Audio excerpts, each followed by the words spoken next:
city. It's the Wendy Williams Show. How you doing? The kids have come to play today. You won't believe what I'm about to tell you. With all due respect, have several seats. My girls are always turned out. I give it to you straight, no chaser.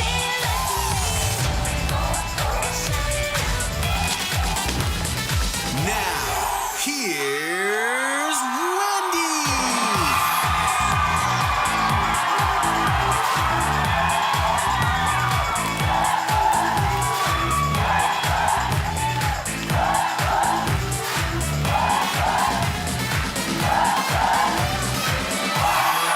Thank you for watching. Say hello to my co-host, my studio audience.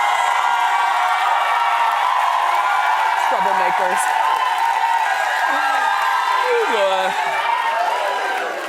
Glad to be here with you today, I'm sure. Let's get started. It's time for Hot Topics. Come on.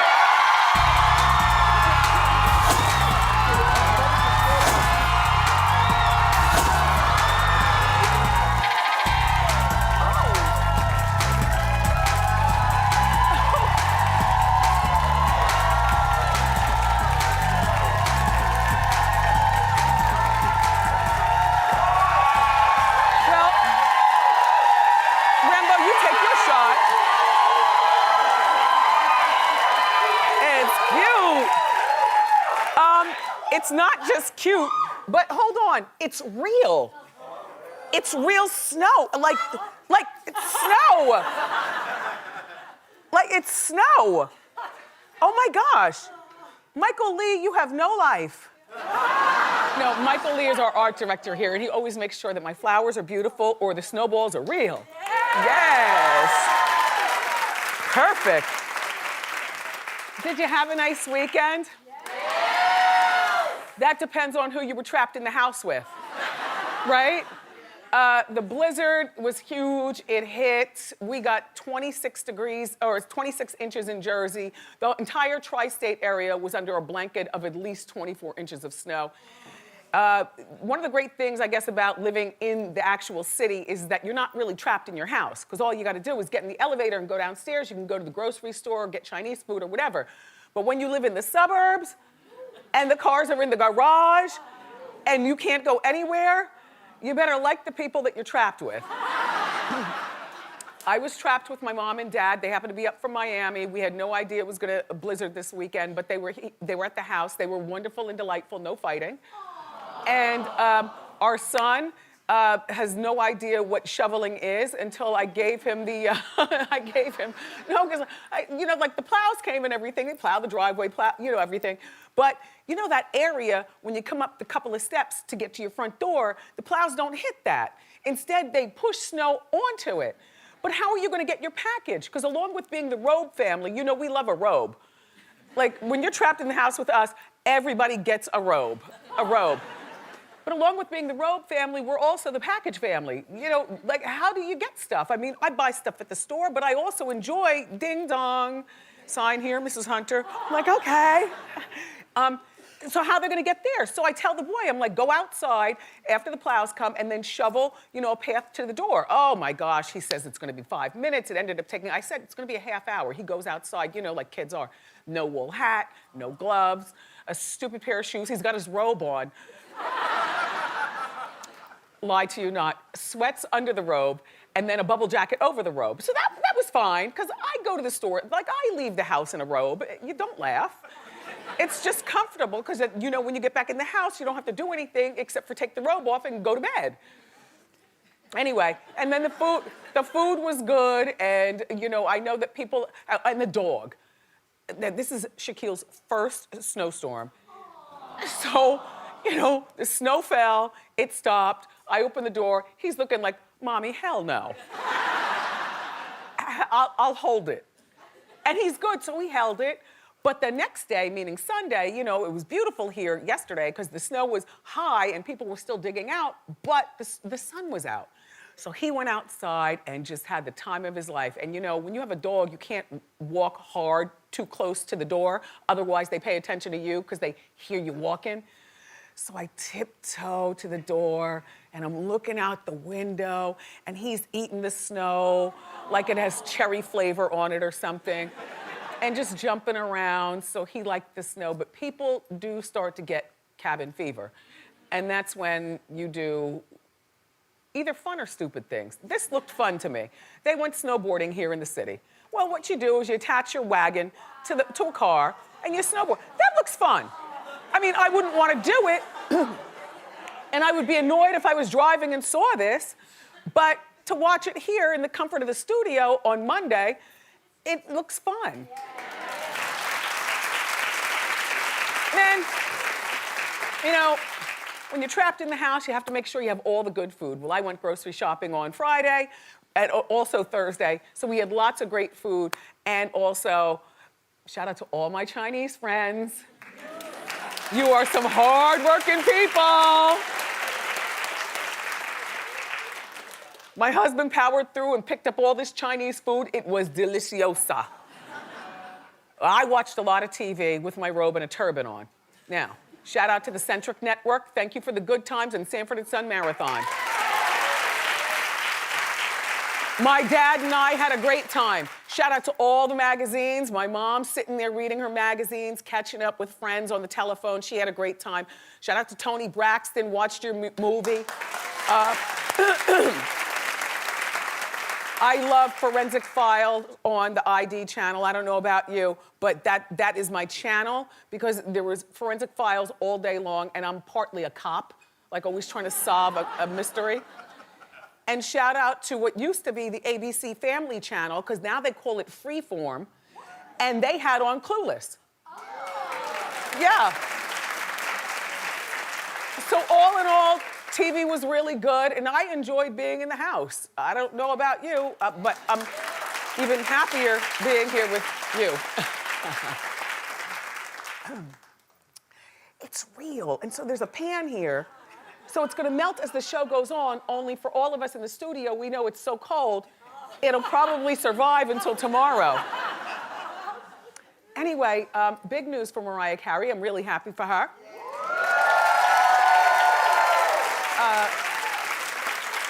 Mariah is now engaged and she's getting ready to be married for the 3rd time. Well, there's nothing wrong with that. You do it until you get it right. I don't know about you, but I like the idea of being married. Anyway, so she got engaged to her billionaire boyfriend, now fiance, James Packard, after dating for only 7 months. But listen, this is his 3rd marriage and her 3rd marriage. He's got 3 children, all under the age of 10. I think the youngest is 5. 3. 5 and 3. 5 and 3. Yep. And then another one who's like 8 years old. The problem is that they're both still married to their spouses. Now see, this is when things go awry. They're both reportedly still married to each of she's still married to Nick and he's still married to this woman right here. And Nick has yet to meet James and, or his kids. And Mrs. Packard has yet to meet Mariah or her kids. Now, personally speaking, I don't think they will ever walk down the aisle because there's too much at stake right now. I don't think that there's anything wrong with becoming engaged to a billionaire after 7 months. Or 7 days. And accepting his 35-carat ice cube.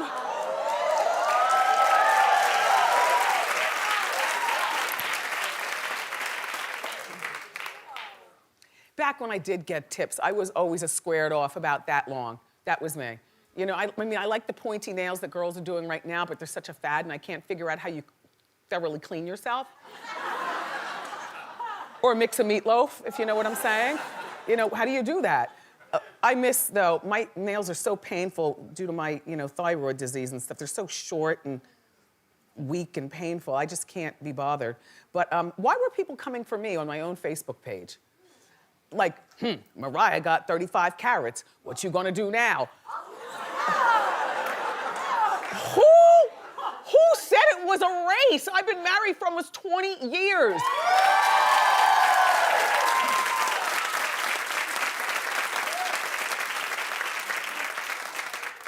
$35 carats worth $7.5 million. It's bigger than Beyonce's and Kim K's put together.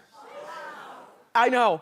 It's even bigger than Liz Taylor, because my comeback was gonna be, well, it's not bigger than Liz. It's bigger than Liz Taylor's Ice Cube.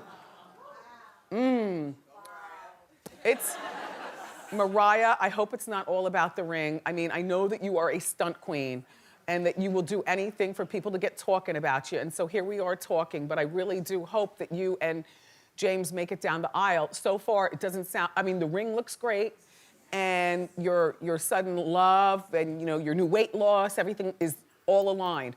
But the idea that Nick has never met the guy and you all have never, you know, had the kid, like when you went on the yacht around the world with James, you had Monroe and Monrock, but his 3 kids weren't there. And I'm just wondering, at what point does the family blend? Mariah doesn't seem like the type who would stand for other people's kids, though, does she? Like, spoiled herself, you know. It's about Monroe and Monrock, get those, you know, knit balls out of here, the other kids. And I also believe, spare me your complaints, lambs, okay? Spare me, I'm still gonna talk.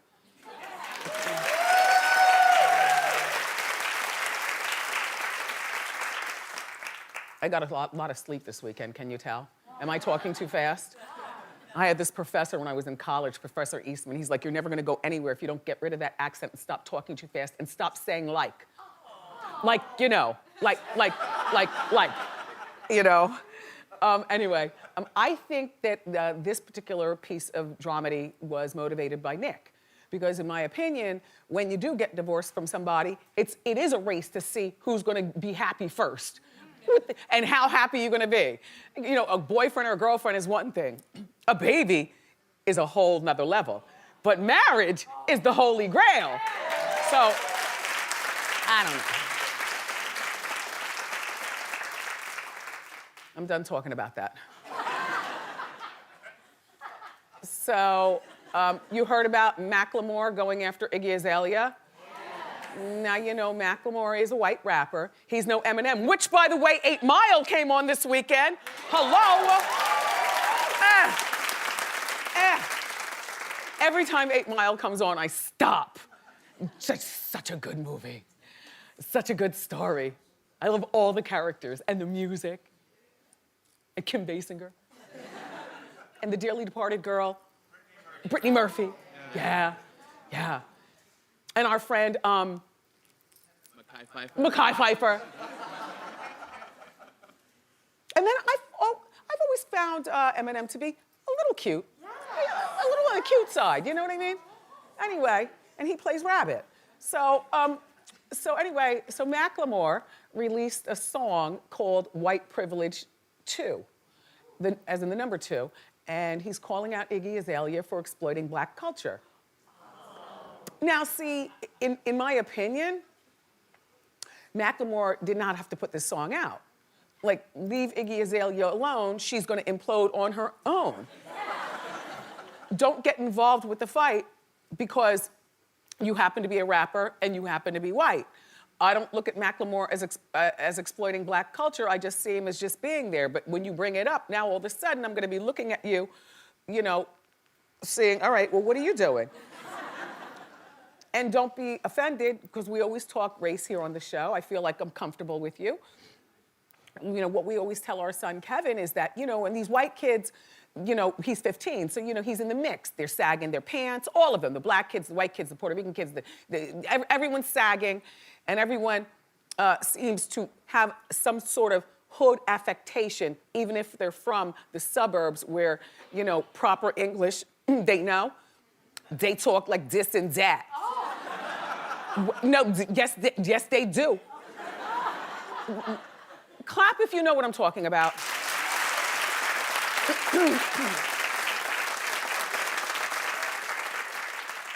Sometimes I'm having a conversation with our son and he'll say ain't. I'm like, who are you? You don't talk like that. Like stop. What's with that? With.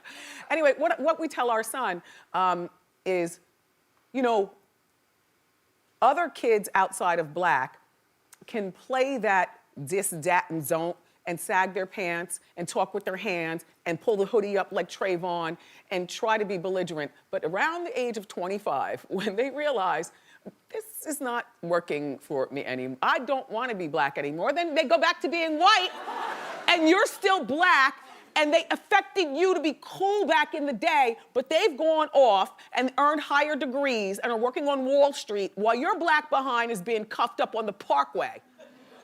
So don't play that. Does that make sense?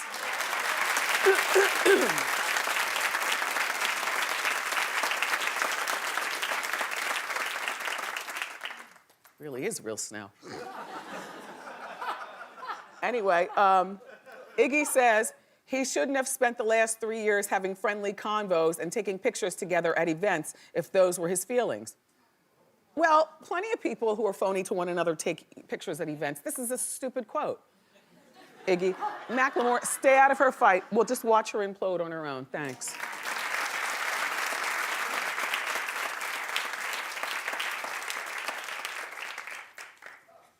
Suzanne, do you shovel? Excuse me? Oh my God. Do you shovel the snow? I went out to shovel yesterday morning, and Brendan said I was shoveling wrong. So he came out and took the shovel from me, and then he took over. You did it on purpose, though? Well, no, because I wanted to play in it with the kids, so I had to make a trail to get out there. And he said that I was leaving a layer on the bottom, which can ice over, and then you can fall. Exactly. Yeah, so I shoveled for about 5 minutes, and it was all wrong. Yeah.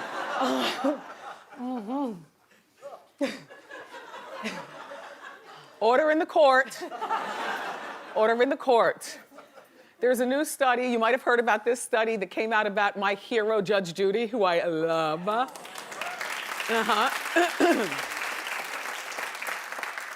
And she said, the study showed that 10% of college graduates think that she's on the Supreme Court.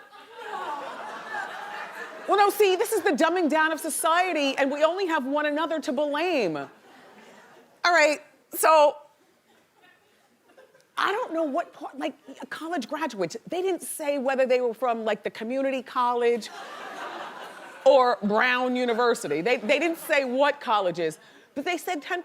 And I wouldn't be surprised if this sampling came from all kinds of colleges, from the online ones to the Big Ten. That is just very, very sad, you children.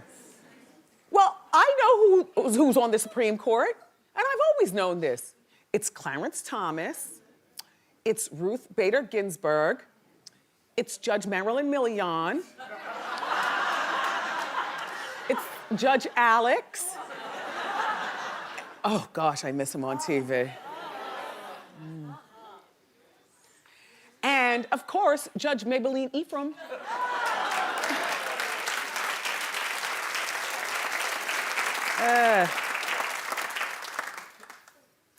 Let's move along. My hands are now freezing.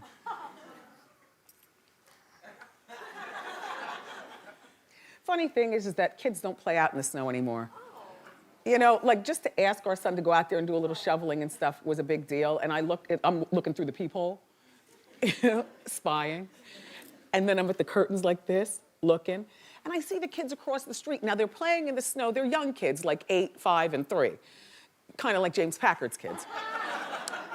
So they're young kids, and they're playing in the snow, they're having a good time. But what I did notice is that along with them playing, the parents' driveway was still stacked to here with snow. So I'm waiting for Dad to come out. Because when I was a kid, my parents, I told you, they would work me like a thoroughbred. I'd be emptying the dishwasher, scrubbing baked potatoes, because we eat the skin growing up. Scrubbing baked potatoes, putting them in the tin foil, turning the oven up to 500, then answering my father's call for me and my brother to go outside and shovel the snow. And we didn't get a snowblower until like the late 70s, early 80s. So prior to that, and you know, I grew up, we had a 2-car garage, a really long walkway for the UPS guy to deliver the things, and a long driveway with a little bubble area, so it wasn't just straight. We'd be out there like slaves all day. Anyway, There's some drama behind Keisha Knight Pulliam, who starred on The Cosby Show's wedding to Ed Hartwell, who was married to Lisa Wu from the Housewives of Atlanta. And if you're like me, you said, well, who's this? Is this the Wu wedding or the Rudy wedding? This is the Rudy wedding. So there they are. Her makeup looks beautiful, doesn't it?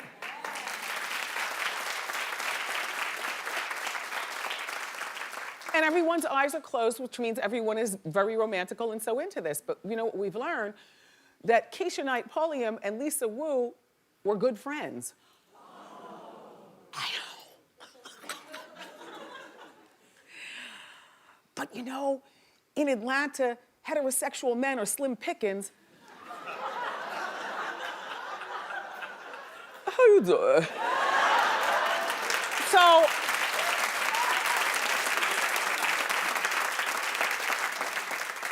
my thought is that there's probably a lot of overlapping of friends who date each other's exes, even though as soon as a woman tells me she's moving to Atlanta, I'm like, really? Whether she's married or single. If she's married, I'm like, really?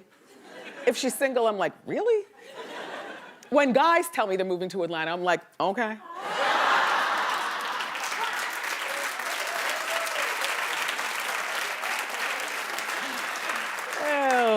Anyway, over the weekend, Ed's ex, Lisa Wu, walked the red carpet with Keisha's ex-boyfriend, Big Tigger. Now, well, I guess they were trying to get back at them, only clearly they're not a couple. You know what I'm saying?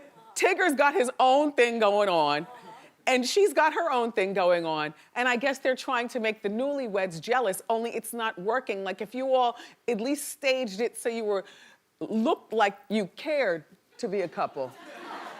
Tigger could barely touch her and looks stunned.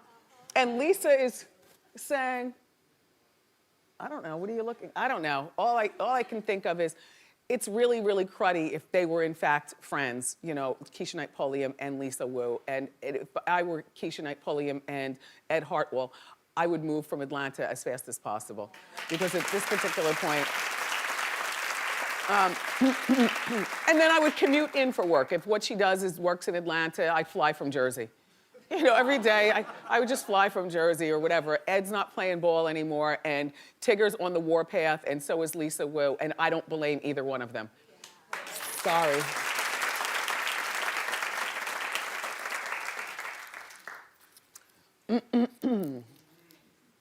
So, Zac Efron. He's yummy. And he's starring in the upcoming Baywatch movie. Let me give you the premise. Okay, so The Rock plays the king of the beach, and Zac Efron is like, you know, the newbie, hot, young, out of order lifeguard. But they both join forces to save the beach from an oil tycoon buying the beach and making oil. So it sounds cheesy.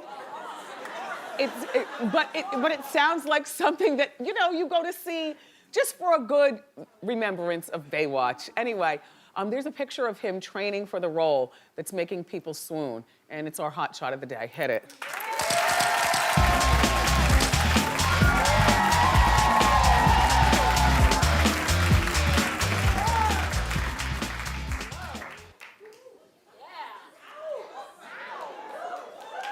Now, I can tell you, I've hugged that. Remember during the summer, I was telling you I filmed a movie with him in Hawaii. It's not coming out until next month. I have a small role, I play Wendy. But the point is, it's still a movie, and it was still Zac, and he was wonderful. Anyway, thank you for that eye candy, Zac, in this cold weather.